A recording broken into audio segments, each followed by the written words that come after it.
Welcome to the first episode of Backstage with DJ and the crew, and I got Colin as my co-host here today. What's going on, everybody? And we are joined by Drew and Cory from Felicity. So I'll let you guys introduce yourselves. What's up? My name is Drew. I play guitar in Felicity. I'm Cory and I play guitar in Felicity as well. So you guys just got off tour with Between You and Me? Yep, Between You and Me. Yeah, it was awesome. It was our first time going on tour with a band that's, pretty like significantly bigger than us that we've looked up to for years. So it was like our first opportunity. Like when we were playing around Florida in our hometown or even our home state, a lot of time we're like co-headlining or headlining shows. But this was like kind of the shift where we were like the opening band, like the first band of the tour package. So we're playing at like 7 o'clock, playing for like 25 minutes. And then like every band after us kind of progressively got bigger to Between You and Me. So it was awesome. Like there was probably like 100 people at every single show watching us at least, which is that's what you want. You want to kind of graduate as a band from like the headline. You like get to the point where you're opening and then you're headlining and then you want to go back to opening, but like on a touring level or something like that. So Yeah.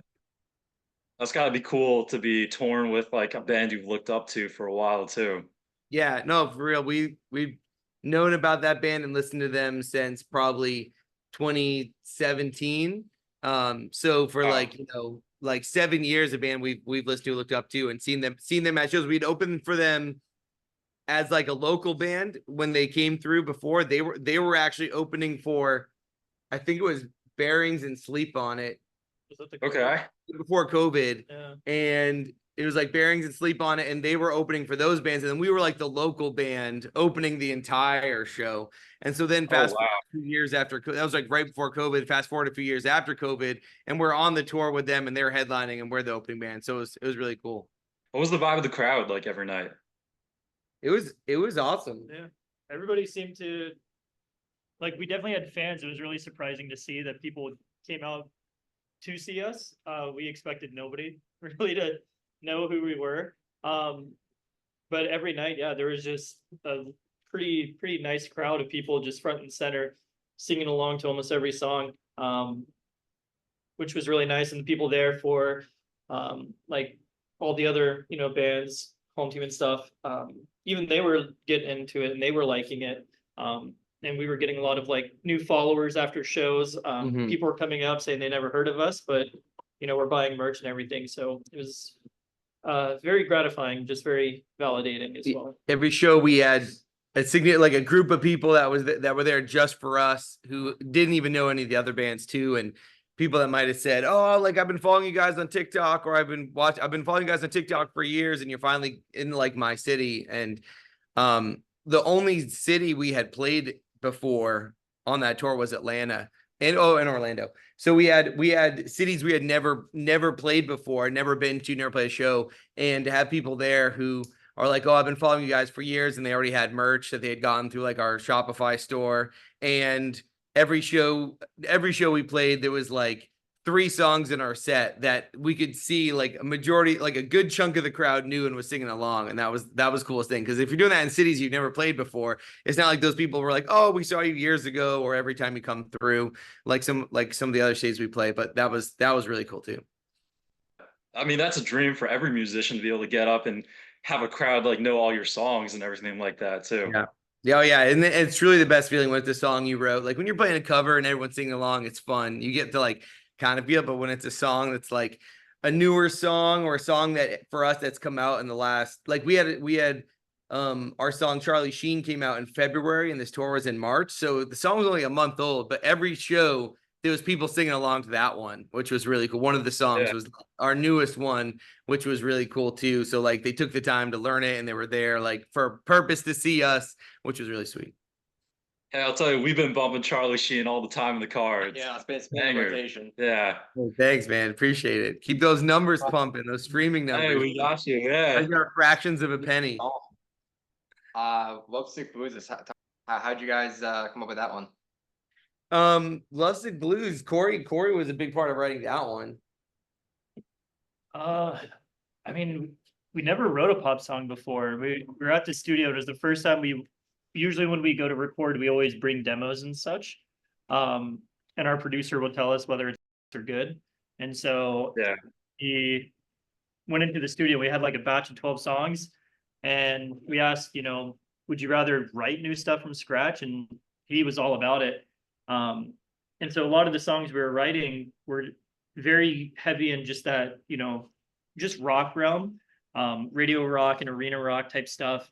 But we just had the idea for a pop song. So we just tried to listen to the most generic pop stuff we could find, like 21 Pilots, what were some of the other guys? It was just like Justin Bieber, just like Yeah. really just cliche sounds, but we wanted to try to gear it towards, a rock realm as well.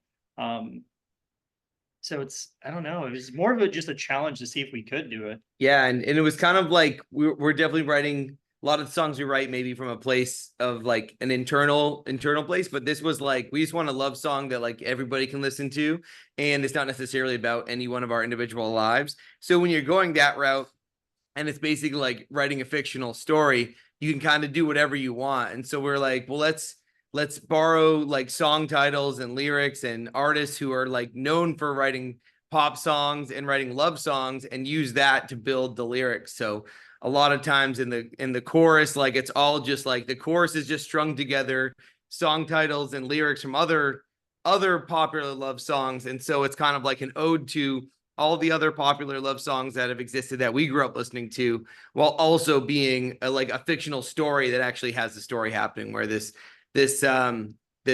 man, guy or person is basically going through all the records that his ex left at his house, like vinyl records, and going through the titles or the songs, and that is causing him to reminisce about their relationship and trying to get over the person. But it's hard to, because all these records were left at their house, and as he's going through them, he's like looking at each one, and that's the song lyric or the song title or whatever it might be that kind of builds out the lyrics of Lovesick Blues. So it was really cool, like putting a puzzle together and trying to make something clever and unique that like you can just listen to the song for face value, but if you really dive into the lyrics, you'll be like, oh, this is like All the Small Things, Semi-Charmed Kind of Life, 100 Miles by the Proclaimers. There's like probably like 10 to 15 like actual songs called out throughout the song, and so people are kind of like trying to guess and catch them all and actually Lovesick Blues is actually an iconic love song too by Hank Williams. Yeah. All of it was kind of like a play on words and a crafty way to write a song. I thought that was so fun how you guys just kept calling out like all these other songs, and like as I'm listening, it's like a game. You're trying to guess which song you guys are calling out. Yeah, we did it with Emo Trash too. Like Emo Trash, the entire second verse is just other emo songs, and so we're like, let's take it up another notch and try to build the entire song around that concept, but like love songs instead of just like one specific genre, very specific genre of rock music. We're like, this is a little bit more accessible to everybody. Where like the Emo Trash stuff is like you only get those references if you're like a diehard or elder emo type person. But this is like everyone knows All the Small Things and Semi-Charmed Kind of Life and stuff like that. I feel like a lot of bands in like pop punk and punk, they try to do like a more pop like love song, and it doesn't always go well. But with you guys, I thought you guys were able to execute it like perfectly. It was like really hit that nail on the head. Yeah, it was like the perfect balance. Like you had like just the right amount of like rock and pop mix for it, and like having the call outs with it too. Like that was so cool. I feel like we put more thought into it than actual pop music gets usually, because it feels like most pop music, the lyrics are just repetitive of the chorus for 2.5 minutes and not very thoughtful, and the lyrics are pretty subpar. Yeah. I think here we like this probably balances out is like pop punk music tends to be very much about the lyrics, like either telling a story or trying to be clever or trying to be silly or something.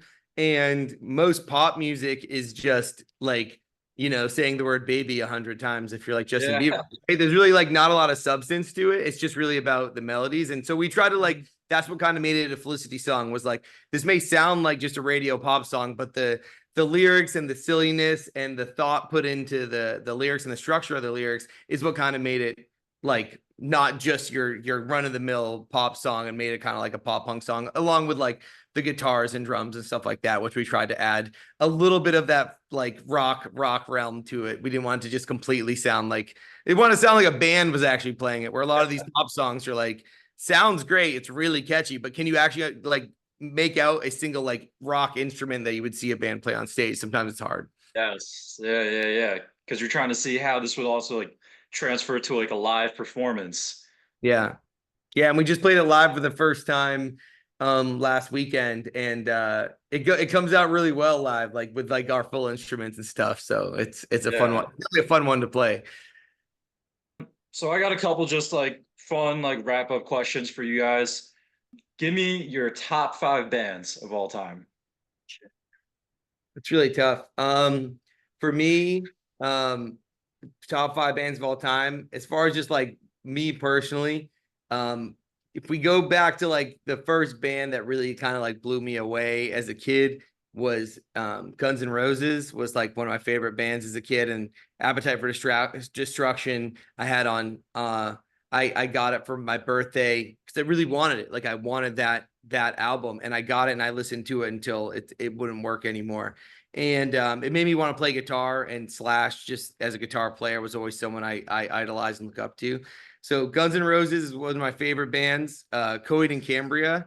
It's very underrated band, but one of my favorite bands. And they're just like, just because they're so unique and different, but they're like have the most insane cult fan base ever. And they're just so cool. And I'm kind of a nerd too. And everything they do is based around like comic books and a big overarching storyline and overarching marketing that's been going on for decades. And like, I think that's really cool when there's more than just here's a song, here's another song, but when there's like an overarching thing they've been building for all these years, it's really, really cool. I would go with Day to Remember is one of my favorite bands, like a band that I'll just go out of my way to see no matter what. Man, I got to go with an older one because I'm getting too modern. I'm gonna go Papa Roach and Limp Bizkit. Those are my personal top 5 favorite bands. That's a solid. I'm seeing Limp Bizkit in July. I've seen it in the summer. I'm seeing it in August. They're playing on my birthday week, and that's probably like my overarching favorite band is Limp Bizkit. Okay, this is not in order of importance, it's just in the brain, but I'm gonna say Van Halen, Eagles, Counterparts, Amity Affliction, and yeah, let's throw a curveball out there and Dean Summerlin. Wow. 2 very different lists, but hey, Yeah, that's awesome. that's why it's That's I good. think publicity. What is your best show memory? Probably there's been big shows we played and stuff like that, but my favorite memory is we have an EP called Old Habits, and we did a hometown release show for it, and it was at one of our favorite venues here in Orlando. And we the last song we played, we used to play the song called Burn the World that we used to close with, and we just said if anybody wants to come on stage, they can come on stage, like everybody got on stage and sing along. And we just had like the stage packed, and we have like these really cool pictures of just like fans and family and so many people on stage for it. And just the pictures, like when you're in the moment, you're like, this is sick, and looking at the pictures, it's like, that was insane. And my mom flew down from Maine to Orlando for the show, and so she's like beside me in that moment as we're doing the song. And it was just, that was like so cool to have that many people on stage with us playing a song and having that much support from not only the hometown fans, but like hometown family there and friends there to celebrate it all. I think that was my favorite. Yeah, there's so many good ones. One of the most probably fun for me was in 2017 in October, we did the Warped Rewind at Sea cruise. Yeah, and we had like, every band got to play their set for the day, but at the very last day for Halloween, they did this whole the Dead Will Rock Again like cover thing where every band gets to play one song on the big main stage out on the pool deck of an artist who had passed away. And so we you know, a lot of us in the band love Story of the Year, you know, and Linkin Park and everything. And so Dan and Story of the Year were there, and we were like, oh, we should do a Linkin Park song and have him sing Chester's parts, and Damien can do, you know, Mike Park's. Yep. And so we asked him, and he was like, yo, dude, yeah, let's do it. And so just being on the deck, and you know, we're at the buzzer and he's not there, and we're like, oh dude, we got honey dicked, we can't do this, great. And it comes out of nowhere, you know, like a superhero at the last second. And just being on stage and just like, there's no other band playing, and everybody on the whole cruise ship is out there essentially, and you're just playing, you know, this massive Linkin Park song, and everybody's just singing along. And having Dan, the lead singer of Story of the Year, on stage doing it with us was so sick. It's like rock star moment. Yeah. And you guys did a whole song with him too, right?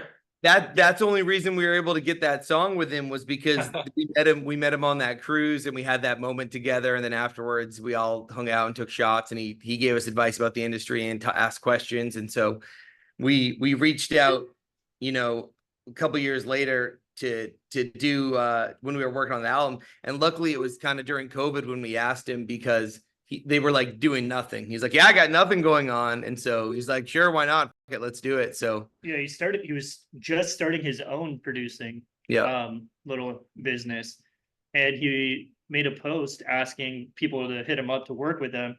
And we were like, well, we actually want you to work with us. Can we get you to sing? And he was like, yeah, I remember you guys. Sure, 500. Yeah. So, yeah. And it's like, That's awesome. It's just so awesome that somebody of that status and that, you know, notoriety is just very level-headed and didn't charge an outrageous figure for a band. Yeah, it was really, he was like, yeah, pay for the studio time for me to go record it. Yeah, like that was all we essentially paid. And it was just a very like generous moment, and it just felt, you know, just very rewarding to have somebody that you've gone to see, someone you listen to your whole life, you know, not put them in a position where like they're on a different level than you. And you know, it was very affordable. He was very excited. Eventually, years later, he played it with us at a festival. So it's, you know, a lot of full circle moments. It was really cool. I feel like that's like the greatest thing about punk. Like everyone's like on the same level pretty much, no matter like how many listeners you have, no matter how many tours you've done, no matter how long you've been around for. At the end of the day, everyone feels like they're on the same level, and we're all just like one big family, which is really cool. Definitely, yeah. No ego. All right. So I'm gonna let you guys plug any news, any songs, merch you guys want to talk about. And I really appreciate you guys coming on here and doing this. Yeah. Thank you for having us, man. Yeah, I mean, you can follow us everywhere at We Are Felicity on all social media. We tend to be pretty active on TikTok and Instagram. We have our merch store at felicitymerch.com with new stuff coming out just about every single month. We try to do a new drop every single month for every song. We're going to have another song coming out June 25th. So we have a new song coming out, and then you can expect new music from us almost every single month for the rest of the year. We have a lot of unreleased music that we're going to be releasing, and the only show we have right now is next weekend at So What Fest in Dallas, Texas. So when this comes out, this will probably be already past that, but but be on the lookout. Hopefully we'll be on the road this fall, and definitely next year touring and coming to all your guys' cities too. Hopefully we see you in New Jersey. Yeah, we got to get there. We were in Brooklyn, New York. That was the closest we made it last time. Oh, okay. Jersey, yeah. Yeah. Hey, if you're in Jersey, we'll have to meet up, and we'll be sure to be at the show. Yeah. Sounds good, man. All right. Appreciate it. Thank you guys so much for coming on here. It was a great time talking with you guys. Yeah, man. Have a good one, guys. We'll see you next time. You too. All right, we'll see you.